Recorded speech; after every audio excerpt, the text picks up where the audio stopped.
नमस्कार। निराला साहित्य news YouTube channel में आप सभी का हार्दिक स्वागत है। शिक्षा मित्र से जुड़ी बड़ी जानकारी सामने आ रही है। शिक्षा मित्र संगठनों के नेताओं को शिक्षा मित्र द्वारा विचार करने के लिए यह लेख प्रस्तुत किया गया है। सोचें और विचार करें। शिक्षा मित्र साथियों, बहुत ही चिंता का विषय है कि जो हमारे सभी संघों के लीडर हैं वह इस समय रास्ता भटक गए हैं। यह सभी संगठनों के नेताओं के लिए कहा गया है कि जो उनका रास्ता है वह अपने रास्ते से भटक गए हैं। साथियों, प्रमुख विषय है आम शिक्षा मित्रों का हित होना। 10,000 में वह अपने परिवार का भरण पोषण कैसे कर रहा है उसका दिल ही जानता है। यह बात सही है कि 10,000 रुपये में ही शिक्षा मित्रों को अपना परिवार चलाना पड़ रहा है। उन्होंने आगे कहा कि साथियों, आचार संहिता भी लगने में भी समय ज़्यादा नहीं बाकी है। जैसे ही यूपी बोर्ड के एग्ज़ाम खत्म होंगे उसके बाद आचार संहिता कभी भी लग सकती है। फिर शिक्षा मित्रों का कार्य कैसे होगा, यह बहुत ही गंभीर विषय है। सरकार की तरफ से कोई भी ठोस खबर अभी तक मीडिया में नहीं आई है। समाचार पत्रों में कोई भी इस तरह की ठोस खबर अभी तक नहीं आ सकी है। अतर राजावत जी ने यह संदेश अपने पोस्ट के माध्यम से दिया है कि साथियों, 20 दिन से ज़्यादा का समय नहीं है।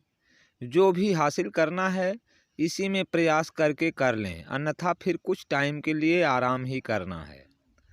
सभी को अभी समय है तो प्रयास करें। कार्य को टीका टिप्पणी या दोष देने से समस्या का समाधान होने वाला नहीं है।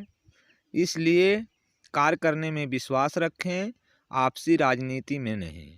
क्योंकि शिक्षा मित्र संगठन और उनके नेता आपस में राजनीति कर रहे हैं। शिक्षा मित्रों के कार्य पर ध्यान ना दे करके आपस में ही अपनी अपनी प्रशंसा के पुल बांध रहे हैं। साथियों, जब कभी सवाल कोई करता है तो संघों के पदाधिकारी कहते हैं ये हमारा विरोध कर रहे हैं। सवाल करना विरोध नहीं है। यदि शिक्षा मित्र आपके बुलाने से सब जगह आता है और आपका साथ देता है फिर सवाल भी आपसे ही करेगा। बीजेपी के प्रवक्ता या अन्य राजनीतिक पार्टियों से तो करने जाएगा नहीं। सवाल के जवाब भी आपको देने होंगे क्योंकि आप संघों के हमारे अगुवाकार हैं। उन्होंने कहा कि यदि कोई शिक्षा मित्र साथी इन संगठन के नेताओं से सवाल करता है तो ये उल्टे उसे विरोधी कह देते हैं या और बहुत कुछ अनाप शनाप कहने लगते हैं, जो उचित नहीं है। ये काम करने में विश्वास ना करके राजनीति करने में ज़्यादा ध्यान दे रहे हैं। इसलिए ऐसी बातों का बुरा कभी ना माने। आपका कार्य है पैरवी करना, और लेकिन सरकार की मनोदशा यदि नहीं होगी तो लाख प्रयास के बाद भी हासिल कुछ नहीं होगा। इसका मतलब यह नहीं कि हम हताश हो जाएं और आपस में ही उलझना शुरू कर दें। इससे कोई लाभ होने वाला नहीं है। इसलिए मेरा सभी से निवेदन है कि इस समय बहुत ही कम समय बचा है। प्रयास करते रहें, सफलता ज़रूर मिलेगी। आप सबका कार्य प्रयास करना है वह कीजिए। आम शिक्षा मित्र संघों के प्रति हमेशा समर्पित रहा है, उसका उदाहरण है।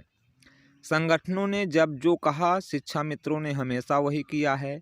इसलिए सवाल करने वालों को रोड़ा या विरोधी कभी ना माने। वह सब आप ही के भाई बंधु हैं। इसलिए आप सिर्फ और सिर्फ प्रयास करें, और उसमें यदि धन की कमी आ रही है तो आवाहन करें। शिक्षा मित्र हमेशा सहयोग करता चला आया है। इसलिए अब सभी लोग आचार संहिता लगने से पहले शिक्षा मित्रों के लिए कुछ अच्छा करवाने का कार्य करें। 2017 से 2024 आ गया है और शिक्षा मित्र वहीं खड़ा है जहां 2017 में खड़ा था। इसलिए अभी समय है कुछ कर गुजरने का, अन्यथा फिर शांति और दोष ही देना है। एक दूसरे को इस समय की नज़ाकत को समझें और कार्य करते रहें। आपस में उलझने से कुछ भी सफलता प्राप्त होने वाली नहीं है। धन्यवाद। आप सबका सहयोगी अतर सिंह रजावत जी ने यह सूचना सोशल मीडिया पर अपनी पोस्ट शेयर करके यह महत्वपूर्ण संदेश शिक्षा मित्र संगठन के नेताओं के लिए दिया है।